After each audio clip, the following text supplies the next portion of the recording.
Greetings, everyone. This is Rock and Roll Spot Convention with the Witty Comic Brown. We are in the home stretch, thankfully, because it's late when I'm recording this, at least. So we're gonna wrap things up with this week's image books because I didn't manage to get them when I got my DC books for this week. Kicking things off, we've got Scarlett #4. Where we left off, Scarlett and Jinx have been reunited.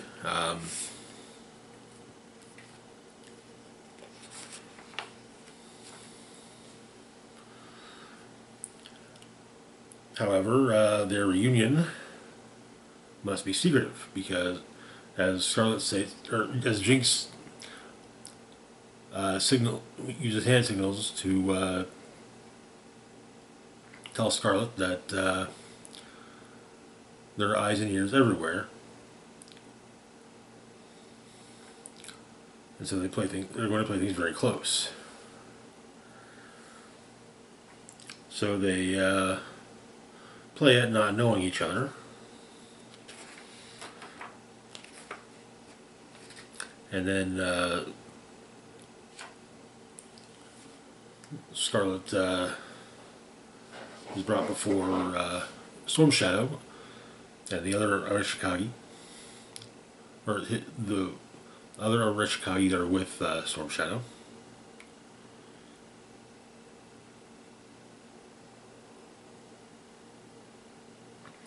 And she's wanting to see the what she nearly got killed for. And so apparently the floor that they're on opened up suddenly when the energy shield came down.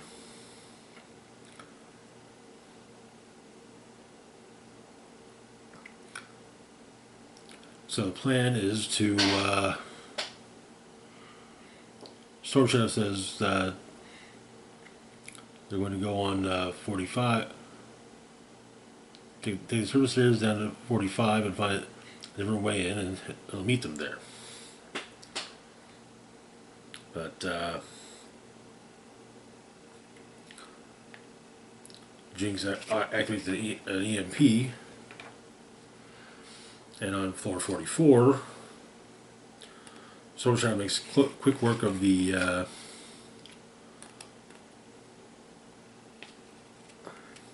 opposition, and with Jinx having activated the EMP device, Scarlett and Jinx get to have their reunion. Embraced, and they embrace, but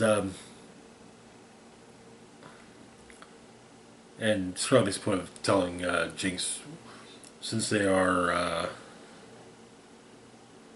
while they're hugging and Jinx can attack, that while Scarlett's been keeping an eye on Jinx's plants, most of them are dead or dying.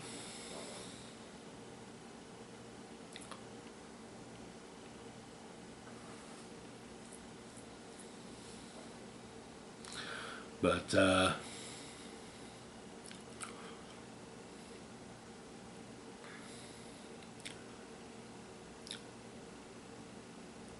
Jinx has got is turning over her intel to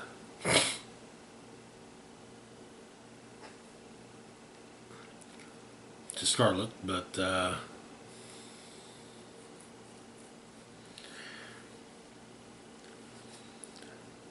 and Scarlett says that going to 44 seems like a trap. Numbers, and but Jinx knows that the Arashikage are potentially teaming with Cobra, though Scarlett has no idea what Cobra is. It's explained that it's a rising power. It's going to be a problem for anyone fighting for a free world. Scarlett asks if that includes Chicago, but Jinx doesn't know, and she's not sure that they know yet. That's part of why she's there.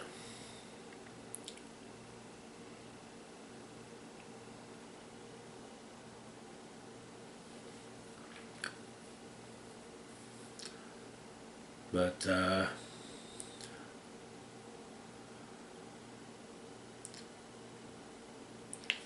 their new plan is to go to War 47.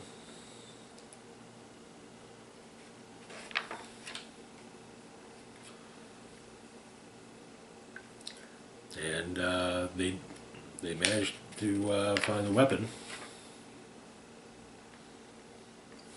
And the minimal protection the weapon has is taken down by Scarlett and Jinx, who then Jinx calls Storm Shadow. Some Cobra Troopers pop up, and it seems that Cobra Commander will soon be arriving. The rest of the security of the weapon is dispatched by Storm Shadow as well as Jinx and Scarlett, and then Storm Shadow takes the weapon, the Sword of Life, which when he holds it in his hand, it feels as though it's destined for it, destined to rule all. But Scarlett's having some thoughts about that. She feels an ocean of dread washing over her as she sees Storm Shadow holding the sword. Just something about him picking up that sword feels like a game changer, and maybe not the one they're hoping for. That is where the issue ends. Solid issue, and it seems that Cobra Commander is going to be popping up in the next issue. I think is the concluding issue. I might be wrong, but we'll find out. Moving on, though, to our next book, we've got Rook Exodus, number 5. Where we left off, it seems that Rook had taken a header off of a towering dam, and had been stripped of his helmet. He comes to, and he's face to face with Pumbaa, Swine's familiar, who is telepathically communicating with him. But Pumbaa managed to get the helmets at all. It is in Swine's helmet, and the forest is burning. The crows are swarming.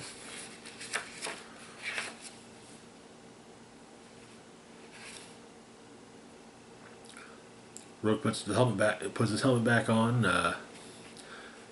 Ends up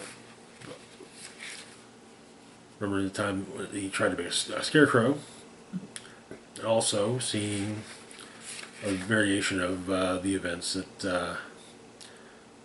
the fire that consumed the family farm. Seeing that it seems it was set by his father. But throughout the issue,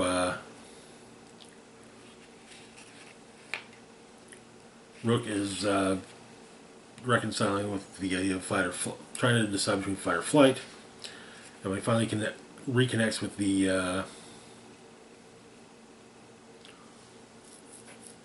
crows, decide that they choose both.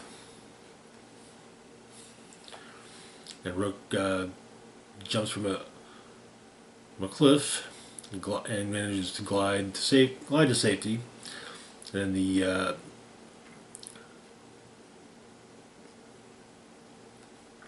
the the flock leader as well as Pumbaa are with him on the ground. And that is where the issue ends. Good issue. The concept of Pumbaa communicating with Rook was an interesting one, to say the least. I have to see if that's going to be something that pops up occasionally. It did kind of get with the intention. The idea was kind of came up that it was more of a hallucination, but it feels like that's more just Rook just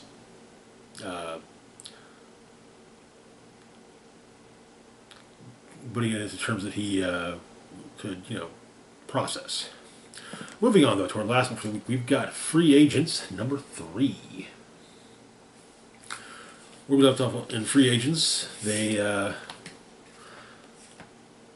had to go in short, a man short, as Chalice had class, and the mission that they undertook was kind of a failure. But this issue opens with Superstar taking on the monstrous King Crab in Chicago. Superstar's powered by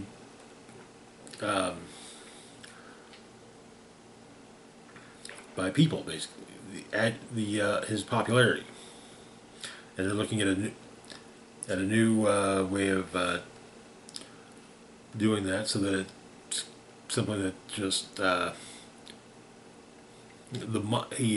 Maximizer. There are Maximizer stations throughout. They donate a small portion of their own energy. The company aggregates it and channels to Superstar. The new system they're looking at absorb energy that Superstar needs directly from ambient approval of the population around him. Apparently, it was tested during the fight with King Crab. But John Ridge is watching also the news. Apparently, he's a fan of Superstar. But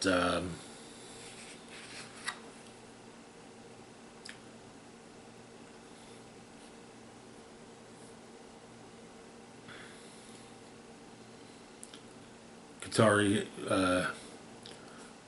got back from Combat Sim, working in her new arm, with Salvo basically being her punching bag. But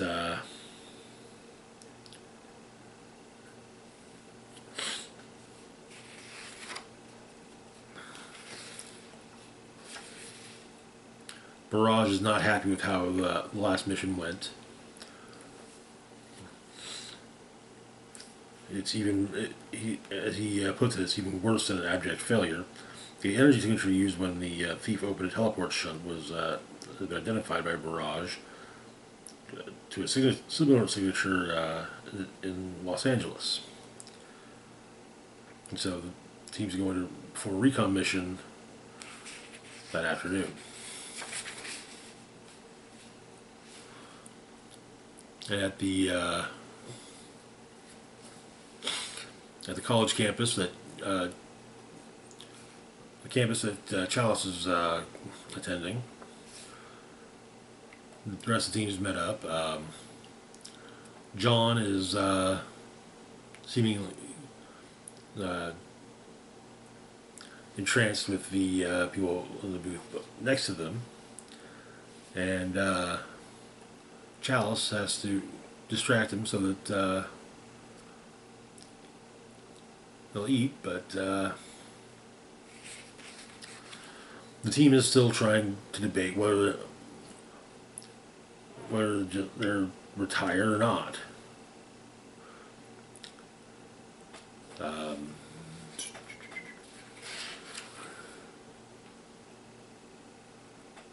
Murad points out that they were breakpoint soldiers. There's no breakpoint station anymore. Their job was to create a free break, burn 15 universes, got it done.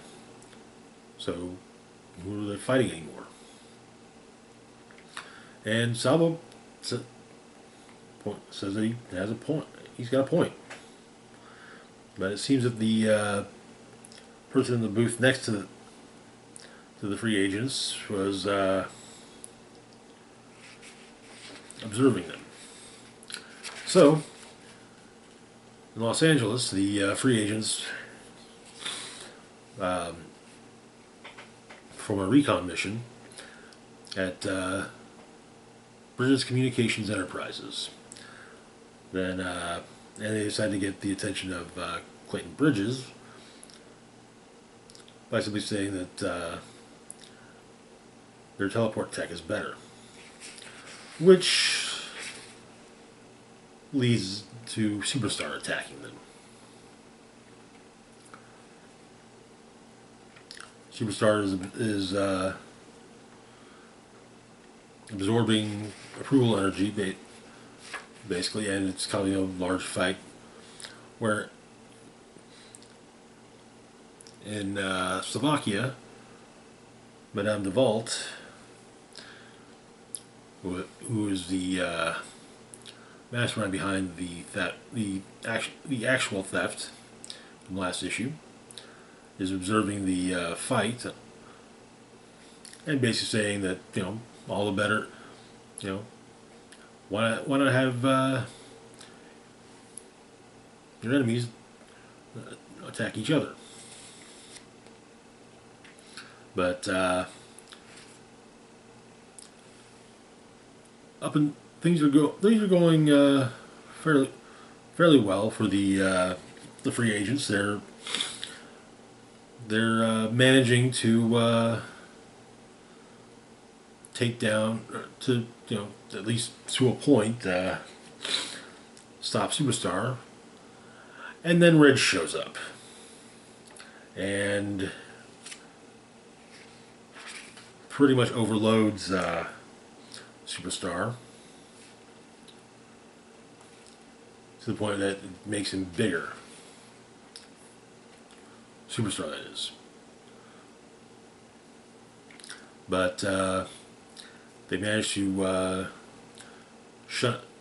to calm Ridge down, and but the excess energy that from Superstar has to be expelled somehow, and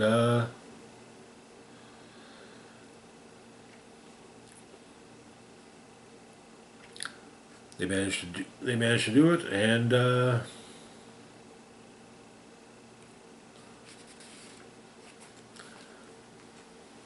they start to realize that maybe they've been set up, and then Radiant Black shows up, saying you had a funny feeling that the free agents were going to be a problem.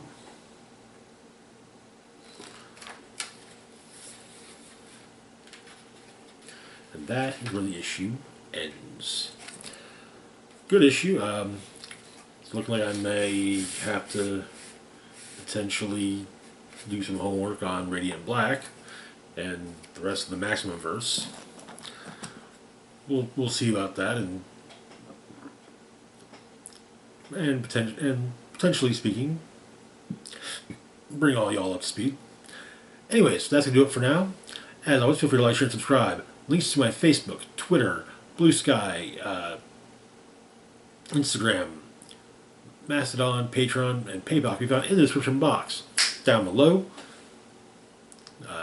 Special big shout out to Patreon patron Redman as a Penis. Thank you very much for your support. It is greatly appreciated.